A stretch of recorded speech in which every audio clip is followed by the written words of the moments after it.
History remembers the giants. It remembers the Titanic. It remembers the hubris, the ice, and the long, slow death under the stars. But history has a way of burying its darkest secrets. There is another ship, lying just as deep, holding a tragedy that was sharper, faster, and infinitely more terrifying. They called her the Empress. She was the pride of an empire, a machine built to conquer the Atlantic not with speed, but with safety. She was the trusted route, the calm alternative. But the river is a patient hunter. On a silent, fog-bound night in 1914, the safe route became a trap. There was no time for the band to play. There was no time for speeches. In just 14 minutes, the world turned upside down, and 1,000 lives vanished into the freezing current. Why has the world forgotten them? Why does this wreck lie in the shadows of the Great War, unspoken and unvisited? Tonight, we are going to strip away the century of silence. We are going to walk the slanted decks and descend into the cold water to understand how the perfect machine became the perfect tomb. So, turn off the distractions and settle in. It's time to remember what the river took. There is a river that cuts through the heart of a continent, a massive artery of cold, dark water that widens until it feels less like a river and more like a tear in the earth. The St. Lawrence, it is beautiful, yes, but it is also old, indifferent, and deceptively calm. If you stand on its banks today, looking out over the grey expanse near Rimouski, you see nothing but the water reflecting the sky. The surface is smooth. The commerce of the modern world glides by. Huge container ships, automated, guided by satellites, indifferent to the history beneath their keels. But the water remembers. It holds its secrets in the silt and the crushing darkness 150 feet down. Down there, lying on its side, broken and rusting, is a monument to an age that thought it had conquered nature. It is not the Titanic. It does not have the fame, the movies, or the romance. But what lies down there is a tragedy that was sharper, faster, and in many ways more terrifying. This is the story of the Empress of Ireland, and it is the story of 14 minutes that tore the world apart. To understand why she is there, we have to go back. We have to strip away the century of silence and stand on the dock in Quebec City on a late afternoon in May. The year is 1914. The date is the 28th. The air is crisp, carrying that specific scent of the north. Pine, cold water, and coal smoke. It is a Thursday, a routine day. The world is on the brink of war, though few people on the dock know it yet. For them, this is just another departure. The Empress of Ireland is preparing to cast off for Liverpool. She is a handsome ship, not a floating palace of excess like the White Star giants, but a ship built for reliability. She is the pride of the Canadian Pacific Railway. She is the final link in a chain of steel that stretches from the muddy streets of London, across the Atlantic, over the rails of the Canadian wilderness, all the way to the Pacific. She is a working ship, a ship of empire. And as the sun begins to lower, painting the citadel of Quebec in shades of gold and violet, she feels impenetrable, safe. Passengers are boarding. There is the usual chaotic choreography of departure, the crane arms swinging nets of luggage, the shouting of stevedores, the rattle of carts. You can see the faces of the people as they walk up the gangways. There are over 1,000 of them. First class is elegant, filled with businessmen, aristocrats returning home, and wealthy travelers who prefer the shorter, sheltered route of the St. Lawrence over the open exposure of the New York crossings. But look closer. Look at the steerage passengers. The immigrants who came to Canada tried to carve a life out of the hard soil and are now going back, or perhaps bringing family over. There is a sense of completion in their movement, and there is a sound that dominates this particular voyage. Music, a brass band. The Salvation Army is sending a massive delegation to a World Congress in London. Over 150 of them.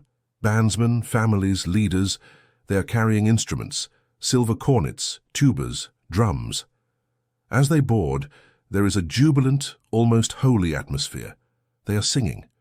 They believe they are marching toward a great spiritual gathering. They do not know they are marching into the river. The lines are cast off. The deep chest-rattling bass of the ship's whistle echoes off the cliffs of Quebec. The water between the hull and the pier widens. Handkerchiefs wave. It is a scene played out hundreds of times before. The Empress turns her bow downstream, towards the widening mouth of the river, towards the ocean, towards home. As the city lights fade behind them, the passengers settle in. This is the grand ambition of the age. We are in the Edwardian twilight. It is an era where humanity genuinely believes it has tamed the planet. We have built machines of steel and steam that can push through storms, that can outpace the wind. We have categorized the world, mapped it, scheduled it. 2 years earlier, the Titanic had sunk. That wound was still fresh. But the lesson the world took from Titanic was not one of humility. It was one of engineering. We fixed the regulations. We added lifeboats. We instituted ice patrols. We told ourselves that the error was in the lack of preparation, not in the arrogance of the enterprise. We believed that if we just tweaked the system would be perfect. On board the Empress, the mood is one of absolute security. Why wouldn't it be? This route is marketed as the safe alternative. You spend less time on the open ocean. You spend days in the sheltered embrace of the river. There are no icebergs here in late May. There are no high seas. Just the steady, rhythmic thrum of the engines and the smooth water gliding past the portholes. Dinner is served in the first-class dining saloon. Picture the scene. The heavy oak paneling, the etched glass, the electric lights glowing softly against the darkening windows. The tables are set with silver and fine china. The conversation is polite, subdued. The vibration of the ship is a comfort, a reminder of the power pushing them forward at 18 knots. Captain Henry Kendall is on the bridge. He is a man who embodies the system. Competent, experienced. He has been promoted to this command recently, and he treats it with the seriousness it deserves. He is not a gambler. He is a man of rules. He knows this river. He knows its currents, its shoals, and its moods. He has run through the safety drills. He has checked the lifeboats. He believes, as they all do, that the machine is ready. But a ship is not just a machine. It is a philosophy built in steel. The Empress of Ireland was designed with a specific logic. She was built to be fast and efficient. Her watertight compartments were state-of-the-art, designed to seal off flooding and keep her afloat even in a disaster. But there is a flaw in the logic, a ghost in the blueprints that no one discusses over dinner. The bulkheads, the walls that separate the compartments, run across the ship, side to side. But there are also longitudinal bulkheads, walls running lengthwise. In theory, this is smart. It compartmentalizes coal bunkers and cargo spaces. In practice, if water enters only one side, the ship doesn't settle evenly. It gets heavy on one side. It lists. And if it lists too far, too fast, gravity takes over. The open portholes, the cargo doors, the vents, they all get pulled underwater. But on this calm evening, nobody is thinking about physics. They are thinking about sleep.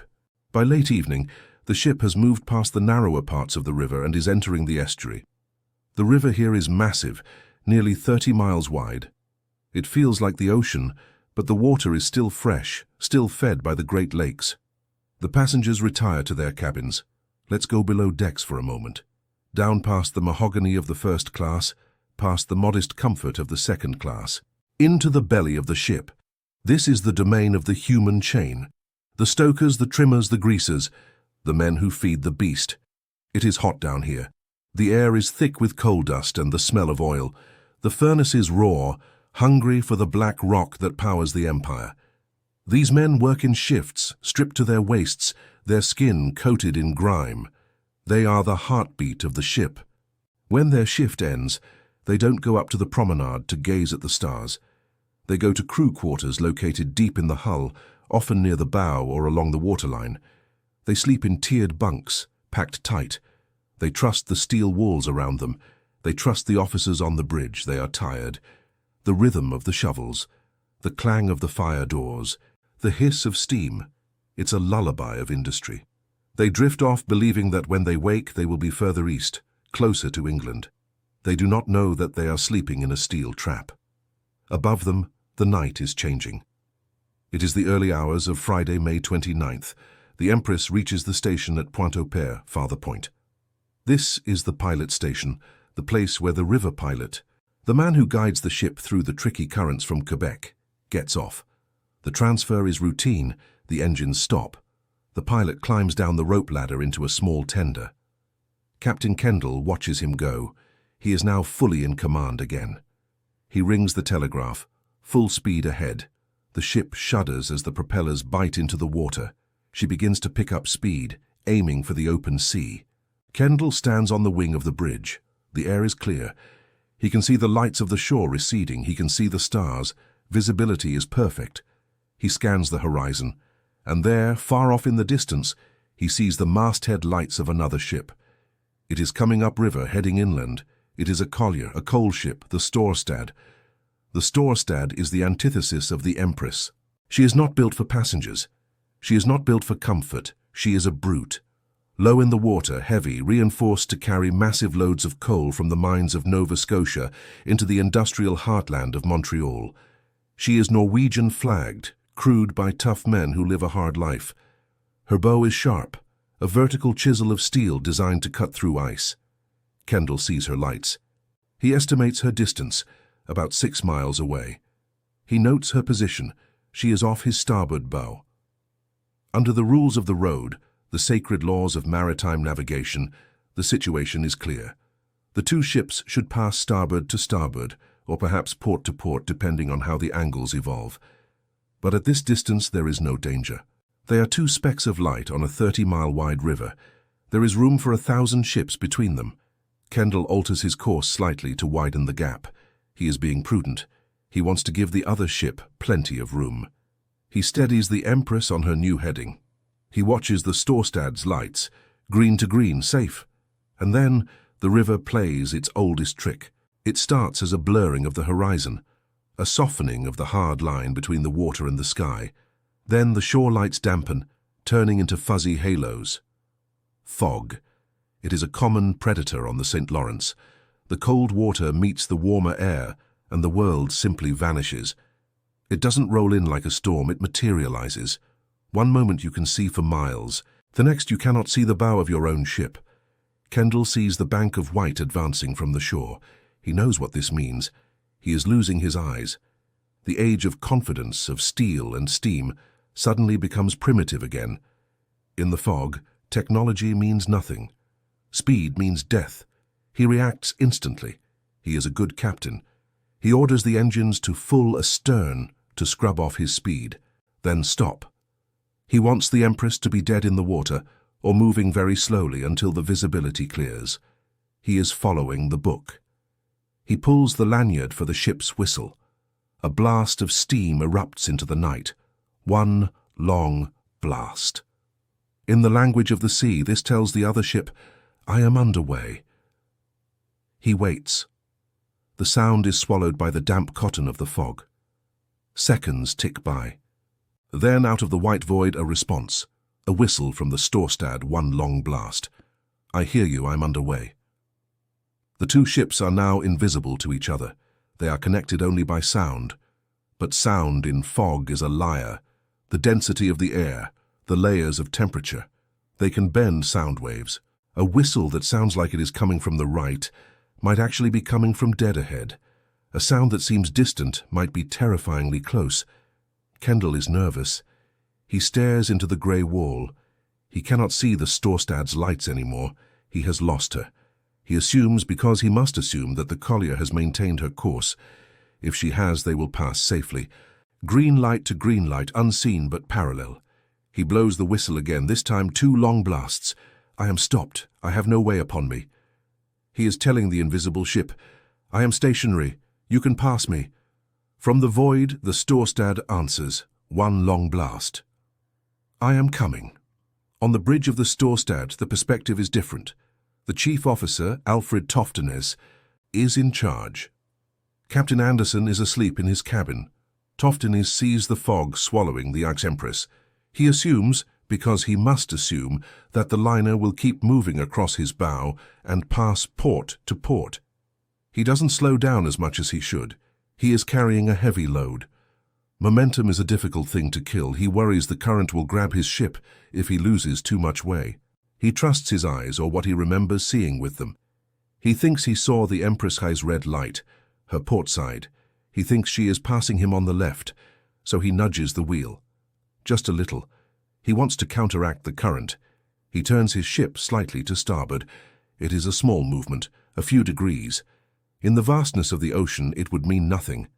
But here, in the blind white room of the fog, it is a fatal geometry. He is turning his sharp, ice-breaking bow directly toward the stopped flank of the Empress of Ireland. Back on the Empress, Kendall is peering into the mist. He strains his eyes, looking for a glow, a shadow, anything. The silence of the river is heavy. The water laps gently against the hull. The passengers sleep. The musicians' instruments are stowed. The stokers wipe sweat from their brows deep below. And then the fog thins, just for a second. It is not a gradual reveal. It is a shock.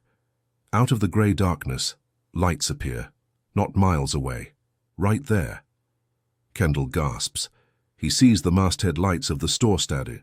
They are in a line. She is not passing alongside. She is coming straight at him. He grabs the megaphone. He runs to the wing of the bridge. He screams into the night, his voice cracking with desperation. "Full speed astern! Full speed astern!" He is shouting at the other ship, hoping they can hear him across the water. He rings his own engines to full ahead, hoping to lurch the Empress out of the way, to turn a T-bone collision into a glancing blow. But ships of this size do not dance. They obey Newton's laws. They have mass. They have inertia. The Storstad looms out of the fog like a mountain. She is dark, heavy, and silent. She is moving at perhaps 10 knots. Her bow is a knife. Kendall watches it happen. He knows in that split second that the world has ended. He knows the physics. He knows what a steel prow does to riveted plates. There is no time for an alarm. There is no time to wake the passengers. There is only the sickening realization that the safe route, the calm night, the trusted system, it has all failed. The Storstad strikes. It is not a crash like two cars hitting. It is a deep, grinding crunch, the sound of metal screaming as it is torn open. The Storstad does not just hit the Empress, she enters her.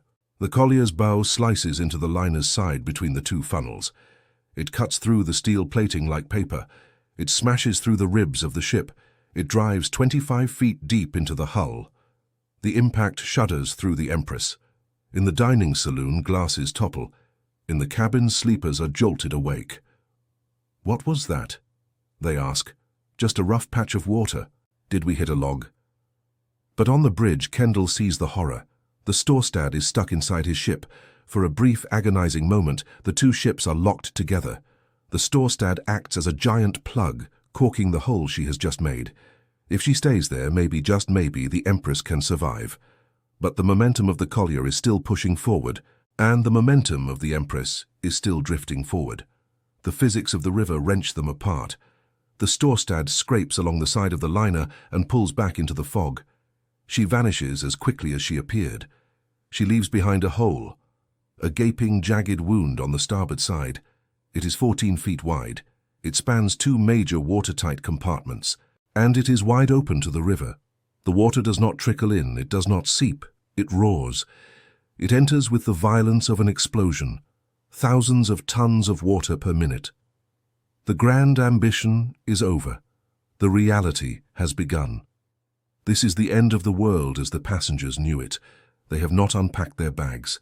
They have not learned the lifeboat drills. They are waking up in the dark, and the floor beneath them is already beginning to tilt. The Empress is not fighting a storm. She is fighting the river itself, and the river is winning. The time is 1:55 a.m., 14 minutes. That is all that is left. The clock starts now. The moment the Storstad pulls her bow out of the Empress of Ireland, the silence returns for a heartbeat. It is a sickening, vacuum-like silence.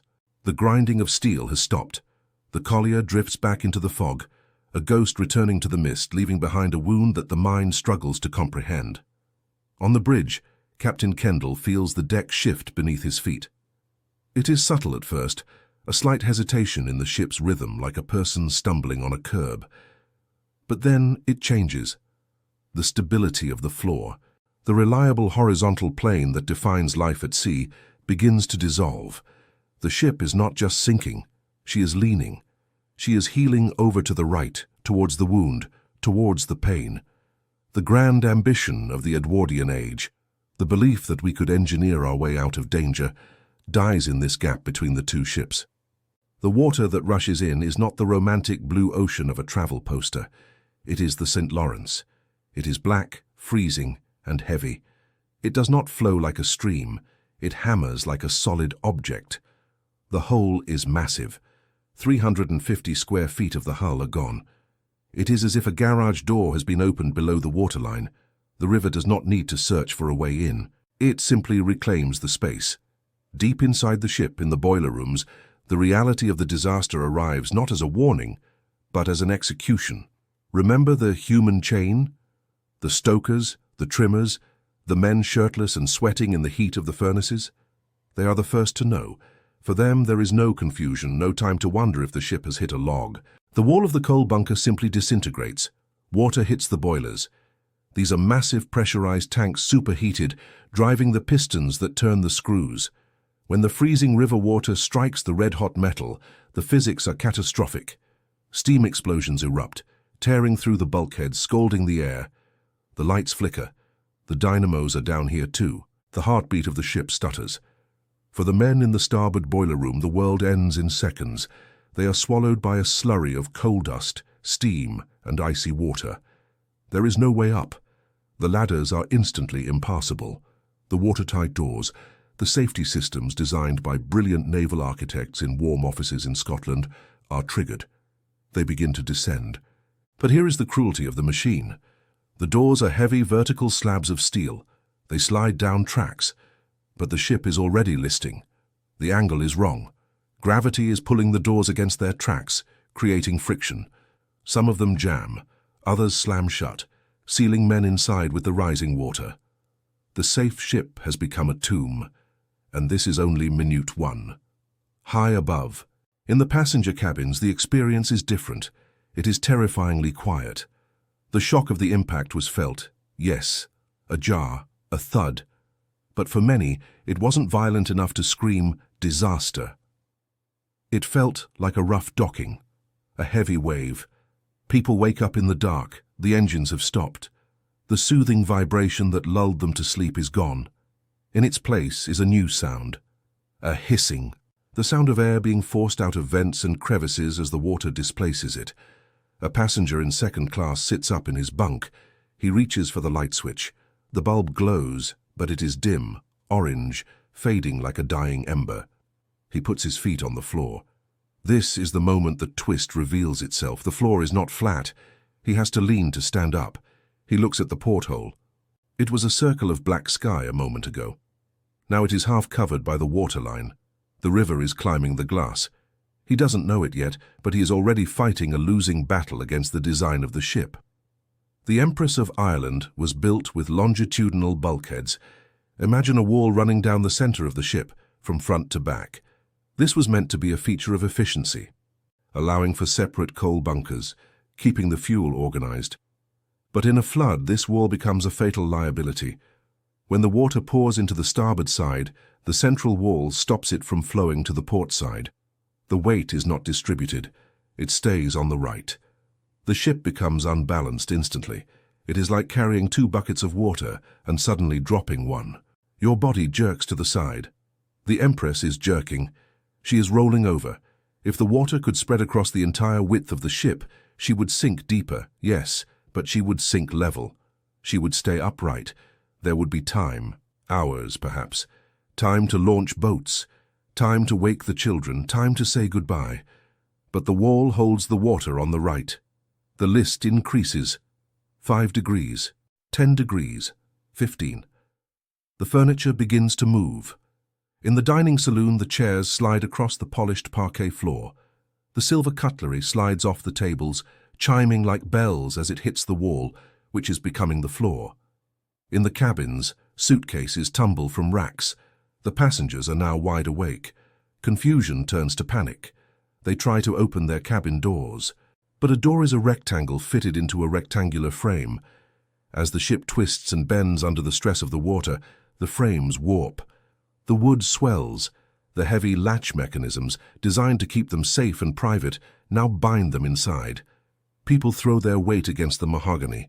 They scream into the corridors, but the corridors are empty. The stewards are struggling just to stand up. On the bridge, Captain Kendall is fighting the machine.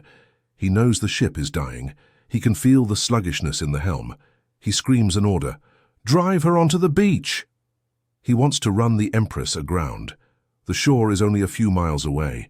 If he can get her to the shallows, she might sit on the mud. The passengers could simply walk off the decks. He grabs the engine telegraph. He rings for full speed ahead. He wants to use the last breath of the steam to push her towards salvation, but the steam is gone. The boiler rooms are flooded. The pressure gauges are dropping to zero. The propellers turn lazily once, twice, and then stop. The ship drifts. She is powerless. She is at the mercy of the current and the weight of the water in her belly. And then, a sound begins that will haunt the survivors for the rest of their lives. The ship's siren. It is air-driven or steam-driven, a massive horn on the funnel used for signaling in fog. Perhaps a wire shorted out. Perhaps the lanyard snagged as the structure twisted. But the siren begins to blow, not a signal, not a rhythm. A continuous, deafening, mournful roar. It cuts through the night. It drowns out the shouts of the officers. It drowns out the crying of the children. It is the voice of the beast itself, screaming as it dies. It vibrates through the deck plates, shaking the bones of everyone on board. It announces to the empty river that something unnatural is happening. Under the cover of this screaming siren, the human chain tries to move. People pour into the alleyways. They are wearing nightgowns, pajamas, nothing at all. They are barefoot. The floor is cold steel or linoleum, and it is wet, and it is steep. Walking across the ship now feels like climbing a hill that is getting steeper by the second. To get to the starboard side, the low side, you just have to slide, but that is where the water is coming from. That is death. To get to the port side, the high side, the dry side, you have to climb. Old men grab handrails and pull themselves up. Mothers clutch infants, using their elbows to grip the walls. The architecture of the luxury liner, designed for promenades and ease, turns into an obstacle course. The grand staircase is a cliff, the long corridors are canyons, and the water is fast. It is not filling the ship from the bottom up. It is pouring in through the side. It is chasing them through the hallways. And here is the tragedy of the trusted route. Because the river was calm, because the night was mild, many passengers had left their cabin portholes open. They wanted the fresh river air. As the ship lists to the right, these open portholes dip below the surface, one by one. A line of open eyes swallowing the river. The main wound lets in the flood, but the portholes seal the deal. They accelerate the process exponentially. It is a cascade of failure. The water enters a cabin, fills it, weighs the ship down further, pushing the next row of portholes underwater. The list passes 20 degrees. The lights go out. The emergency dynamo kicks in for a moment, bathing the corridors in a sickly yellow light, then fails. Total darkness. Absolute suffocating blackness inside the hull. Now, imagine the sound. The screaming siren outside is muffled, but inside, you hear the rush of water, the groaning of rivets popping like gunshots, the shattering of glass and the screams of human beings, realizing they are trapped. In the darkness, the rules of the world above dissolve. There is no first class or steerage. There is only the climbing and the falling.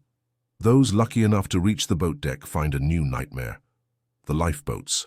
The Empress carries enough lifeboats for everyone. This was the lesson of the Titanic. Regulations were updated.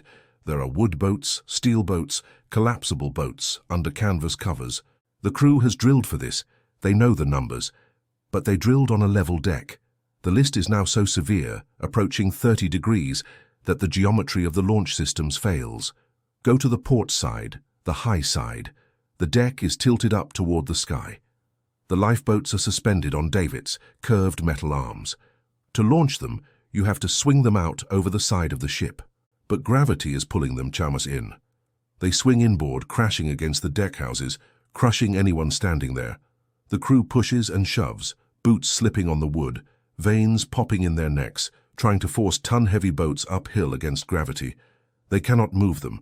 The port boats are useless. Go to the starboard side, the low side. The danger here is different. The deck is leaning down toward the water. The boats swing out easily, too easily. They bang against the side of the hull. But the list is so extreme that the gap between the deck and the rushing river is vanishing. The ship is lying on her side. The lifeboats are practically floating before they can be lowered. Chaos takes over. There is no time for women and children first. That Victorian code of chivalry requires time. It requires order. It requires officers standing by gates with pistols. Here, there is only the scramble. A boat is lowered jerkily. The bow drops faster than the stern. It spills its occupants into the freezing water like toys from a box. Another boat is cut loose, only to be smashed by a falling funnel moments later. Captain Kendall is on the bridge, or what is left of it. He is sliding down the wing. He realizes the ship is gone. It has been less than 10 minutes. He grabs a life preserver. He looks at the chaos on the decks. He sees the Salvation Army band members. They are not scrambling, they are not fighting, they are huddled together on the sloping deck. They are holding hands. In the darkness, over the roar of the siren and the water, they are praying. They are resigning themselves to the water. The cliffhanger of this act is not a question of if. The ship will sink. It is a question of geometry. The Empress rolls past 45 degrees.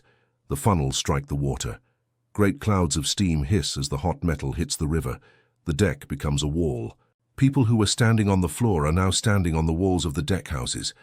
People who were clinging to the rail lose their grip and slide down the entire width of the deck, smashing into the railing on the low side or sliding directly into the black swirl. Inside the ship, for those still trapped in the corridors, the world turns upside down. The floor becomes the ceiling. The door you were trying to open is now above your head. The water is not rising, it is falling on you. This is the trap by design. Every safety feature, the compartments, the watertight doors, the organized cabins, has been subverted by the speed of the list. The ship was built to withstand the ocean, but she was not built to withstand this angle. 10 minutes have passed since the impact. Just 10. The siren finally dies as the funnel goes under. The silence that follows is worse. It is the sound of hundreds of people struggling in the water. The Empress pauses for a moment on her side. She lies there like a wounded animal taking a final breath. The lights are gone. The hull is a dark shadow blocking out the stars. And then she gives up. The stern rises slightly. The air trapped inside bursts out in geysers of white foam. The bow dips. She slides away. She does not plunge like the Titanic. She rolls and slips beneath the surface. 14 minutes after the Storstad cut her open, the Empress of Ireland is gone. The river closes over her. The surface churns and boils for a moment, burping up deck chairs, life vests, wooden crates and bodies. Then, the mist begins to settle again. The fog, indifferent to the tragedy, reclaims the scene. We are now in the water. It is 34 degrees Fahrenheit, just above freezing. In the water, the reality is stripped of all mechanics. It is purely biological. The human body acts predictably in this cold. The gasp reflex, you hit the water and your lungs force you to inhale. If your head is underwater when that happens, you drown instantly. If you are lucky, you get a mouthful of air. But then the pain starts. It is not a gradual chill. It is a burning sensation. The blood rushes from your extremities to protect your core. Your hands turn into claws. You cannot grip the side of a lifeboat. You cannot untie a knot. You cannot swim. There are hundreds of heads bobbing in the black swells. The silence is broken by a chorus of cries. It is a terrible sound, a collective wail of shock and disbelief. Help me! Over here! Names being shouted, mothers calling for children, husbands calling for wives. But the darkness is total, the fog is thick. You can hear a voice 10 feet away, but you cannot see the person. You swim toward the sound and you find nothing but debris, and there is something else in the water. The guilt of the other ship. The Storstad is damaged, her bow crushed, but she is afloat. She is drifting nearby, hidden in the fog. Her crew is in shock. They felt the impact, they saw the liner for a second, and then she vanished. They do not know the Empress has sunk. They think perhaps she steamed away into the fog, damaged but moving. They are checking their own ship, worrying about their own leaks. It takes them minutes, precious, lethal minutes, to realize the silence out there is not the silence of an empty river. It is the silence of absence. When the realization hits the crew of the Storstad, it hits hard. They lower their own boats. They turn their ship around, moving cautiously through the dark, terrified of running over survivors. But the river is vast. The current is moving the debris field, the people are drifting, and the time is ticking. In the water, a man clings to a wooden crate. He is a young doctor. He is holding on to a woman he doesn't know. Her eyes are wide, fixed on nothing. She is murmuring a prayer. Over and over. He tries to tell her to kick, to keep moving, to keep the blood flowing. But she stops. Her grip loosens. She slides away, just slips under the surface without a sound. He is alone. This is the fall, the rapid collapse, the realization that no rescue is coming in time. 14 minutes to sink. Another 10 minutes in the water is a death sentence for most. The human chain that kept the ship moving, the stokers, the engineers, they are already gone, trapped in the steel cage at the bottom of the river. The grand ambition that bought the tickets, the first-class passengers, they are floating in their silk pajamas, their wealth meaningless against the hypothermia. Captain Kendall is in the water. He was thrown from the bridge as the ship went under. He is treading water, gasping. He finds a wooden grate. He hauls himself onto it. He looks around. He shouts. He tries to organize the survivors he can see. Keep together. Grab the wreckage. He is the captain of a ship that no longer exists. He is standing on a piece of wood in the middle of the St. Lawrence, shivering uncontrollably. And then, faintly through the fog, he sees a light. Not a star. A searchlight. The Storstad is coming back. The Eureka, a pilot boat from the station, is coming. But for 1,000 people, it is already too late. The sun will rise soon. It will burn off the fog. It will reveal a river that looks exactly as it did yesterday. Blue, calm, indifferent. But underneath the surface, a new geography has been formed. A steel mountain of dead dreams. The crisis is over. The dying has mostly finished. Now begins the long, cold silence of the aftermath. This is where the story shifts. The machine has failed. The water has won. Now, the living must count the cost. And the cost is staggering. The sun does not rise with sympathy. It simply rises. On the morning of May 29, 1914, the light creeps over the eastern rim of the St. Lawrence River, turning the sky from a bruised purple to a pale, indifferent grey. The fog, having done its work, begins to lift. It shreds apart, revealing the water. And on that water, there is no great liner. There is no four-funneled giant resting at an awkward angle. There is only the river. But the surface is not empty. It is scarred with the debris of a broken city. Deck chairs, wooden crates, lifebelts that failed to hold their owners, and bodies, hundreds of them. They bob in the slight swell, moving rhythmically as if the river is breathing. The collier, Storstad, moves through this graveyard. She is a wounded beast herself. Her bow is crumpled, a twisted mess of steel plates where she hammered into the Empress. But she is floating. She is alive. Her decks, usually covered in coal dust, are now covered in something far more tragic. They haul the survivors up the sides. It is a grim harvest. The men of the Storstad, rough hands used to shoveling coal, reach down to grab wrists and arms. They pull up women in torn nightgowns soaked in oil. They pull up men who are blue with cold, their teeth chattering so hard they cannot speak. The survivors are slick with the bunker oil that bled from the Empress as she died. It coats their skin, their hair, their eyes. They look like statues cast in dark bronze, shivering on the iron deck of the ship that killed them. There is very little sound. The screaming is over. The adrenaline that fueled the escape has burned off, leaving only a deep narcotic shock. People sit where they are placed. They stare at the steel plating. They do not look at the river. They do not want to see who is missing. Another ship arrives, the Eureka. She is a pilot tender, small and fast. She takes on more survivors. She moves through the wreckage, her crew using boat hooks to separate the living from the dead. It is a task of horrifying intimacy. To save a life, you must look into a face. You must judge the spark in the eyes. And too often you must let the current take what remains. By the time the sun is fully up, the work is mostly done. The river has taken what it wanted. The rest are heading for shore. They come to Rimouski. It is a small town, a quiet outpost on the edge of the wild. It was not built for this. Its wharf is modest. Its people are farmers, fishermen, shopkeepers. But on this Friday morning, Rimouski becomes the funeral parlor of the British Empire. The ships dock. The gangways are lowered.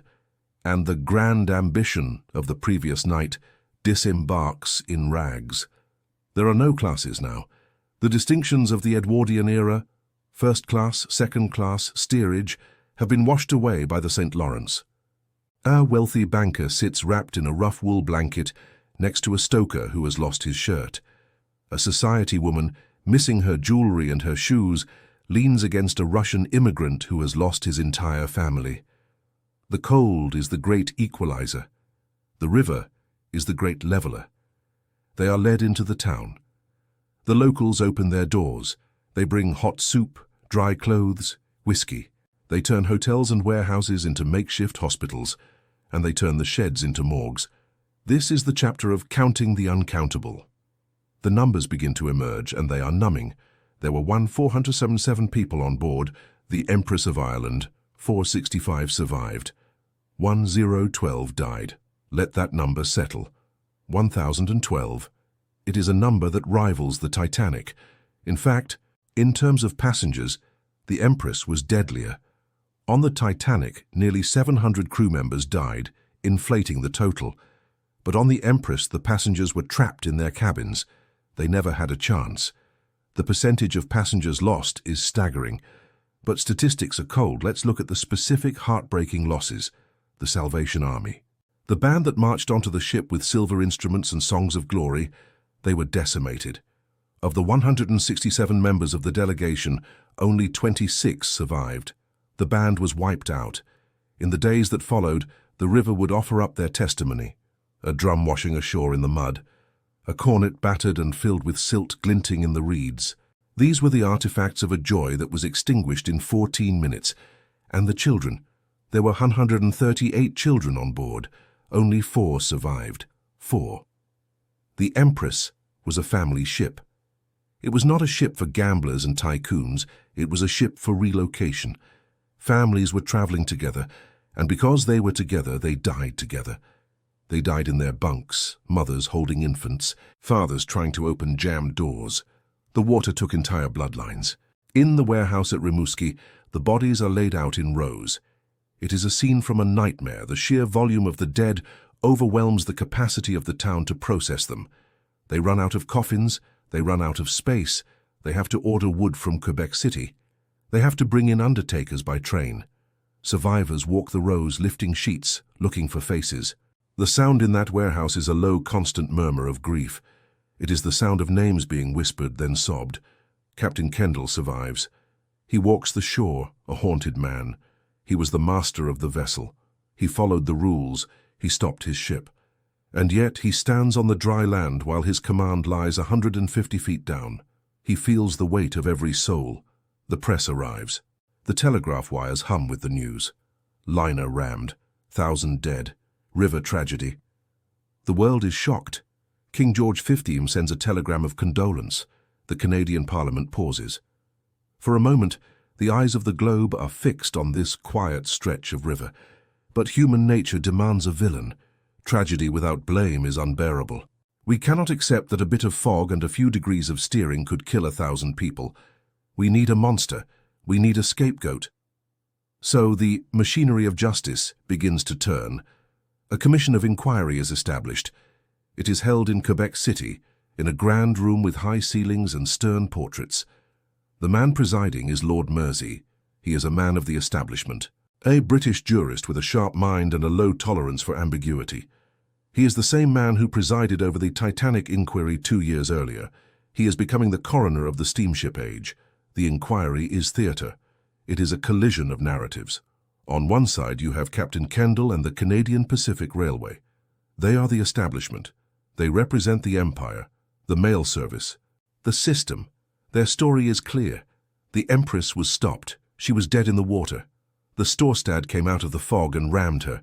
It was recklessness. It was incompetence.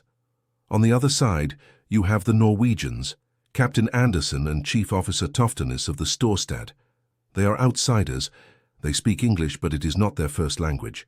They are rougher, less polished. But their story is equally firm. The Empress was moving. She cut across our bow. She caused the collision. The room is tense. Lawyers in robes dissect the seconds of that night.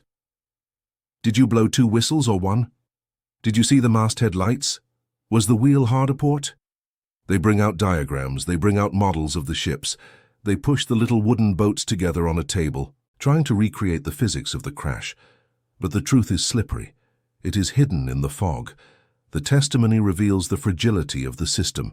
We learn about the right of way. We learn that both ships believed they were acting correctly. Kendall believed he had positioned his ship to pass safely green to green. Toftinus believed the Empress was crossing to pass red to red. It comes down to a matter of perspective, a trick of the light, a delusion caused by the fog. But Lord Mersey cannot rule that fog is guilty. The law requires human error. The inquiry focuses on the steering of the Storstad. Chief Officer Toftinus admits he ordered the helm to be turned a little to starboard to counteract the current. The lawyers pounce. A little? In the fog. When you cannot see the other ship. They argue that this small turn, this subtle shift of the rudder, was the death sentence. It turned the Storstad from a passing ship into a missile. The final report is issued. The blame is placed primarily on the Storstad.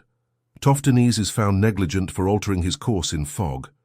The Empress is largely exonerated, though Kendall is criticized slightly for not stopping his engines sooner.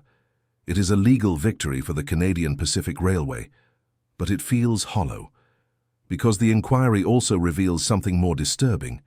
It reveals the speed of the sinking. Why did she go down so fast? The Titanic took 2 hours and 40 minutes. The Empress took 14. The architects testify. They explain the longitudinal bulkheads. They explain how the water was trapped on one side, causing the list. They explain that the open portholes, left open for fresh air, sealed the ship's fate. The conclusion is terrifying. The ship was built to code. She was legal. She was safe by every standard of 1914. And yet, a single collision in the wrong spot, combined with open windows, turned her into a trap. The system had not failed because it broke. It failed because it worked exactly as designed. But the design was flawed for this specific catastrophe. The families of the dead are given settlements. The insurance companies pay out. The lawyers pack their briefcases. The story seems ready to enter the history books as the great warning of the river. But then, the world turns its head. It is late June 1914. The inquiry is winding down. The bodies are still being identified. And in a city called Sarajevo, a man named Gavrilo Princip steps onto a running board of a car and fires a pistol. Archduke Franz Ferdinand is dead. The news hits the telegraph wires. It pushes the Empress of Ireland off the front page. In July, the dominoes of Europe begin to fall. Austria declares war. Russia mobilizes. Germany invades Belgium. Britain declares war. The guns of August begin to thunder. Suddenly, the death of 1,000 people in a river seems small. This is the great tragedy of the Empress of Ireland. She was the victim of timing. If she had sunk 10 years earlier, she would be as famous as the Titanic. If she had sunk 10 years later, she would be a defining tragedy of the post-war era. But she sank on the eve of the apocalypse. The world was about to witness the death of millions. The industrial slaughter of the trenches was approaching. The use of poison gas, machine guns, aerial bombardment.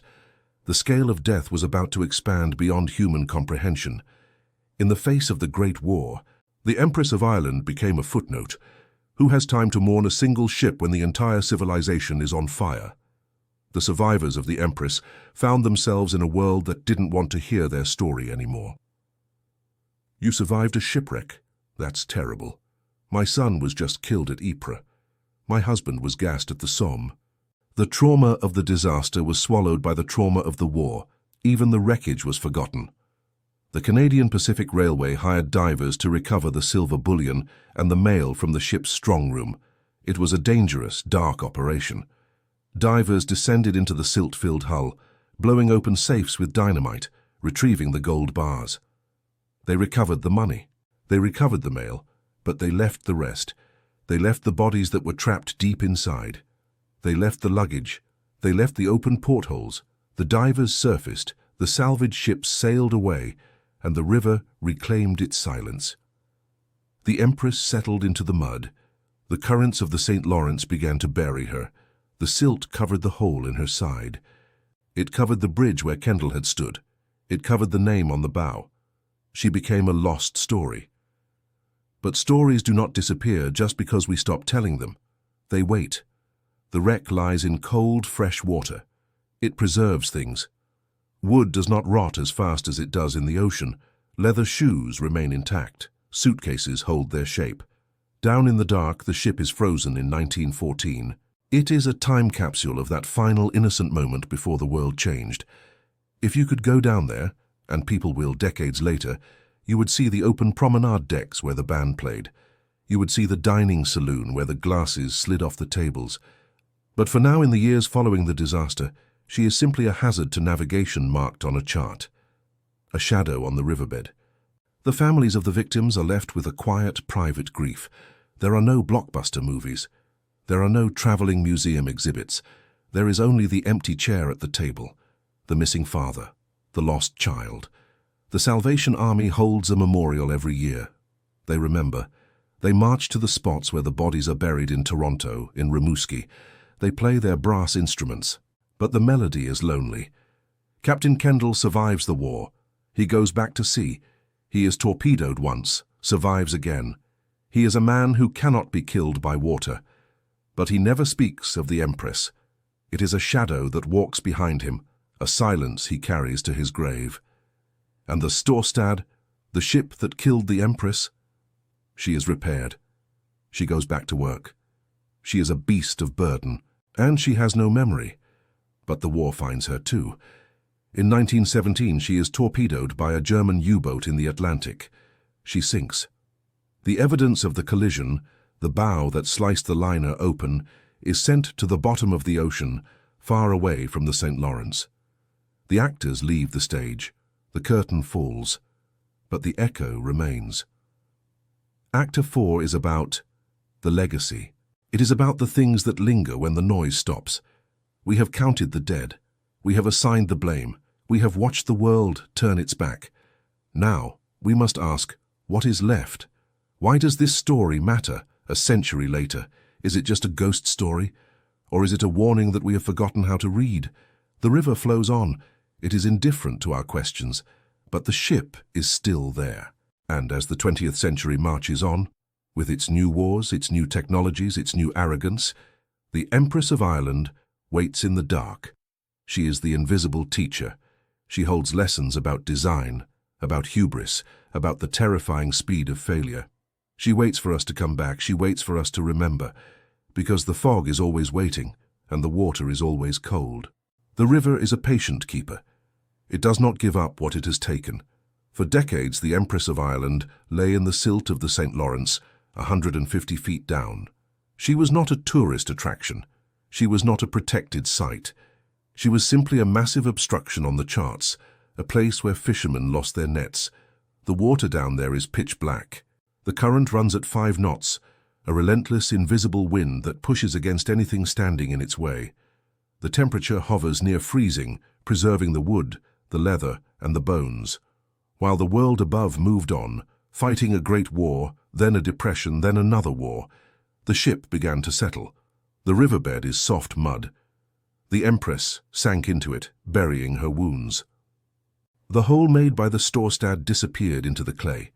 The bodies that were trapped inside, the mothers, the fathers, the children in their bunks, were sealed in a tomb of steel and sediment. Recovery was impossible. In 1914, diving technology was primitive. Hard-hat divers, walking on the bottom in lead-weighted boots, could reach the wreck, but they could not work inside it. It was too dangerous. The corridors were filled with floating debris, tangled wires, and the drifting furniture of a lost age. So the decision was made to leave them. The river became their cemetery. For the families left behind, there was no closure. There was no grave to visit. There was only the shoreline at Pointe-au-Père. You could stand there on a Sunday afternoon, look out at the grey water, and know that somewhere out there, beneath the whitecaps, your entire family was waiting. The survivors tried to live. But how do you live after 14 minutes of hell? Grace Hannigan was 7 years old when she went into the water. She was one of the 4 children to survive. She lost her parents. She remembered the slide of the deck, the cold, the darkness. She lived a full life, dying only in 1995, the last living link to the disaster. But for 80 years, she could not look at the ocean. She could not bear the sound of water lapping against a dock. The trauma was not just a memory, it was a physical weight. Many survivors never spoke of it again. They were the generation of the stiff upper lip. They buried the horror deep inside, just as the river buried the ship. They went to work, raised families, and grew old. But in the quiet moments, in the middle of the night when the wind howled, the sound of the siren surely came back to them, the sound of the beast dying. But while the people were silent, the industry was quietly learning. The Empress was an invisible teacher. She taught lessons that were written in blood, and these lessons were built into the ships that followed. Naval architects looked at the blueprints of the disaster and realized the fatal flaw, the longitudinal bulkhead. That wall running down the center of the ship. It was meant to be efficient, but it had turned the Empress into a trap. Because of her, ship design changed. Bulkheads were redesigned to allow water to flow across the width of the ship, to keep it level even when flooding. We traded the efficiency of coal storage for the guarantee of time. They looked at the bow of the Storstad, that vertical, chisel-like stem designed to cut ice. It was a weapon. After the Empress, ship bows began to change. They were raked, angled forward at the top, sweeping back below the waterline. If a collision happened, the top of the bow would hit first, crumpling the upper works of the other ship, but sparing the hull below the waterline. We designed ships to bruise each other, not to disembowel each other. You see these features on every ship today. You see them on cruise liners, on container ships, on ferries. They are the silent legacy of those 14 minutes. Every time a ship takes a hit and stays upright, every time a collision results in a dent instead of a sinking, the ghosts of the Empress are saving lives. But the ship herself, she waited. It wasn't until the 1960s and 70s that divers returned. This time they weren't salvage workers looking for gold. They were historians, adventurers, men obsessed with the lost story. Diving the Empress is not like diving the Titanic. You cannot take a submersible down, you have to swim, and it is arguably the most dangerous wreck dive in the world. The current rips at your mask. The silt is so fine that one wrong kick of a fin reduces visibility to zero. You are blind, cold, and fighting a river that wants to crush you. The wreck has claimed at least 6 experienced divers since its rediscovery. The Empress is still taking lives, but those who came back brought stories. They brought back the ship's bell. They brought back the telemotor from the bridge, the very stand where Captain Kendall stood. They brought back simple things, a bottle of pickles still sealed, the vinegar clear after half a century. A child's shoe, a silver serving platter. These artifacts do not speak of a grand romantic tragedy. They speak of interruption. They speak of a meal half eaten, a sleep half finished, a life cut short in the middle of a sentence. When divers shine their lights into the promenade deck, they see the wood still intact. They see the frantic scratches around the portholes where people tried to claw their way out. The wreck confirms the horror. It confirms that this was not a gentle passing. It was a cage. So why do we not remember it? Why is Empress not a household name like Titanic? It comes down to the narrative. We as a culture prefer a specific kind of tragedy. Titanic is a Greek drama. It is about hubris, the unsinkable ship, the wealth, the long, slow burn of the sinking, the band playing Nearer My God to Thee. There is time for heroism, time for cowardice, time for speeches. It is a story that lets us feel superior to the past. Look how arrogant they were, we say. The Empress of Ireland is not a drama, it is a horror movie. There is no hubris here. The ship was not trying to break a record. The captain was not asleep. The crew was not negligent. They were doing everything right. They were ordinary people on a trusted route, and they were destroyed by a random, chaotic convergence of fog and physics. 14 minutes. No time for speeches, no time for the band to play a final song, just the lights going out and the water rushing in. That is a harder story to tell.